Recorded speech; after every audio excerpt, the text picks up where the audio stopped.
मेरा नाम प्रियंका है। एक बार मेरा देवर जाते जाते यह कहा गया कि मैं तकरीबन 1 महीने तक घर नहीं आ सकूंगा और 1 महीने के लिए उसे एक बहुत बड़ा प्रोजेक्ट मिला है जिसे उसे पूरा करना है। मैं अपने देवर से पूछना चाहती थी कि आखिर वह काम क्या करता है जिसकी वजह से उसके पास इतना सारा पैसा आ रहा है, और कौन सा प्रोजेक्ट है जिसे उसे 1 महीने के अंदर ही अंदर पूरा करना है। लेकिन मेरी बात सुनने से पहले ही अपनी पूरी बात कहकर वह चला गया था। उसकी कही हुई बात मुझे परेशान कर रही थी, क्योंकि उसने कहा था कि उसके अमीर दोस्तों की वजह से ही उसके पास इतनी सारी दौलत आ रही है। उसके अमीर दोस्तों ने ही तो ऐसे काम के बारे में बताया था जिसकी वजह से वह कुछ ही वक्त में अमीर हो गया था, और अब किसी कीमत पर इस काम को नहीं छोड़ सकता था, क्योंकि काम को अपनाना तो बहुत आसान है और इस काम से बाहर निकलना उतना ही मुश्किल है। मेरे देवर के अल्फाज अभी तक मेरे कानों में गूंज रहे थे। पूरे 10 दिन गुजर गए थे। मेरे देवर का कहीं आता पता नहीं चला था कि आखिर मेरा देवर गया कहाँ। वह ऐसा कौन सा काम कर रहा है जिस वजह से उसे कुछ दिनों के काम करने के लिए इतनी ढेर सारे पैसे मिल रहे थे।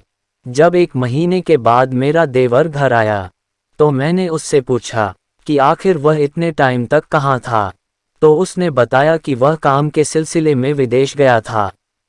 उसकी ऐसी बात सुनकर मुझे जोर का झटका लगा, क्योंकि उसने तो मुझे कभी बताया ही नहीं था कि वह अपने मुल्क से बाहर जा रहा है।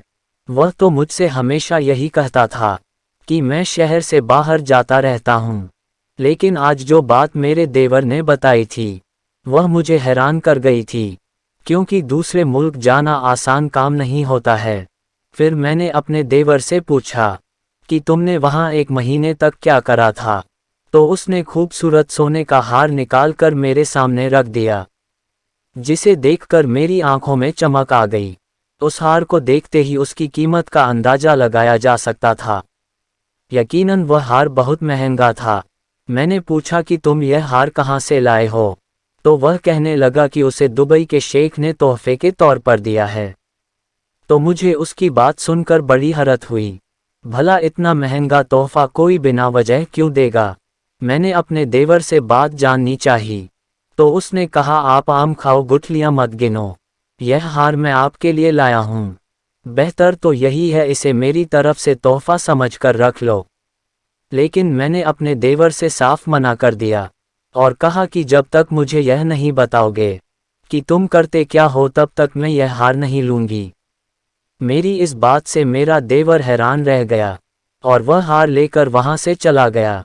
अब मुझे यकीन हकीकत जाननी थी, क्योंकि आज से पहले कभी मेरे देवर ने मेरा हुक्म नहीं टाला था, और आज वह बिना कोई जवाब दिए वहां से चला गया था। समय धीरे धीरे गुजर रहा था। इस मामले को 2 साल गुजर गए थे। अब तो अक्सर ही मेरा देवर बाहर मुल्क जाने लगा। जब मैं उससे पूछता तो कहता कि आप परेशान ना हो, आपको सारी ज़रूरत की चीज़ घर बैठे मिल जाएगी। एक दिन वह मुझसे कह कर गया कि वह दुबई जा रहा है। मुझे कुछ ना कुछ गलत लग रहा था, जैसे वह दुबई नहीं कहीं और जा रहा हो। जब मैंने अपने देवर का पीछा किया तो सच जानकर मेरी रूह कांप गई, क्योंकि वह दुबई के बजाय इसके आगे की कहानी अगले पार्ट में आएगी। आपको ये कहानी कैसी लगी कमेंट करके ज़रूर बताएं। वीडियो अच्छी लगी तो लाइक करें। इस तरह की और कहानी सुनने के लिए चैनल को सब्सक्राइब करें।